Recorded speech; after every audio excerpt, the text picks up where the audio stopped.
entertainment world could only brace for impact as Savage and Hogan battled, and when it was over, a common WrestleMania sight was seen.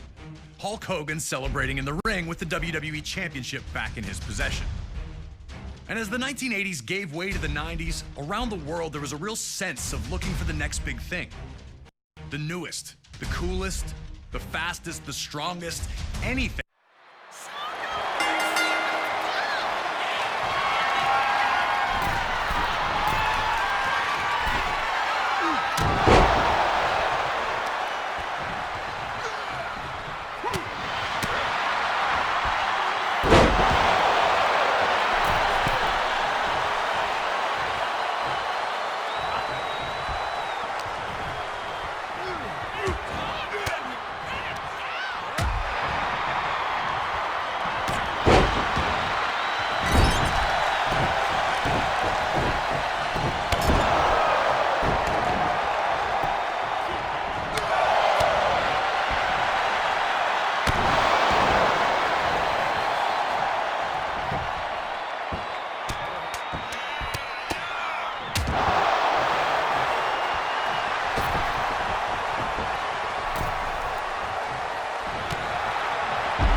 Like this wasn't something the WWE Universe was used to.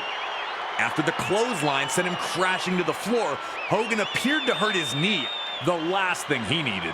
Ultimate Warrior was here to prove that his hype was real. Warrior was going to run right through Hogan at this pace.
Superstar getting to his feet while Hogan stays down.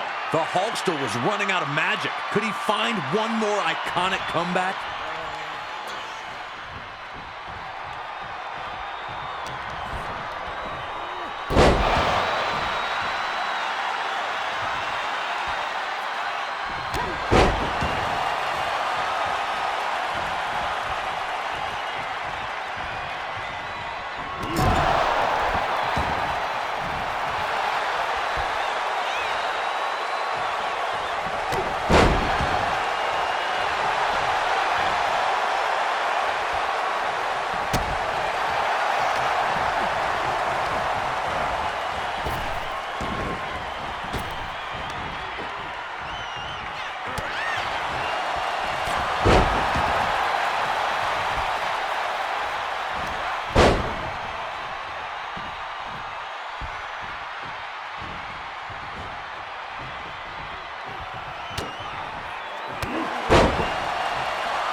Hogan had been out-muscled by opponents before, but they were usually 7 feet tall or 400-plus pounds.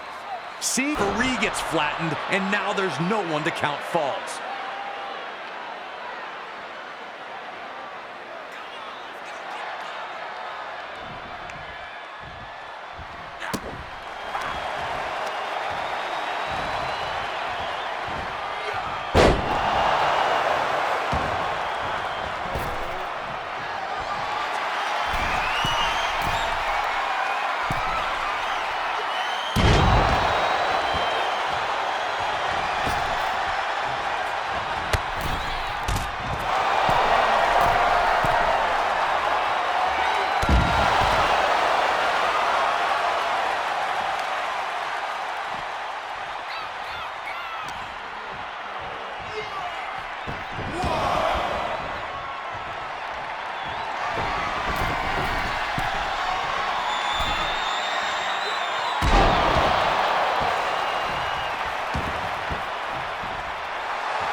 As Warrior lifted Hogan up, things were looking perilous for the Hulkster.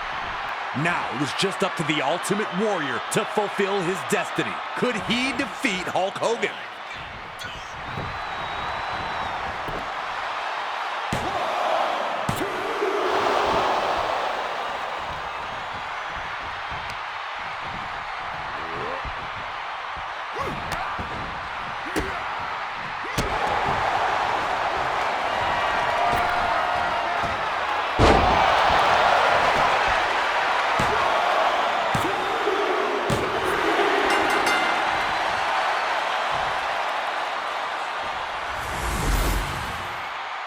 Ladies and gentlemen, here is your WWE Intercontinental and the WWE Champion, the Ultimate Warrior!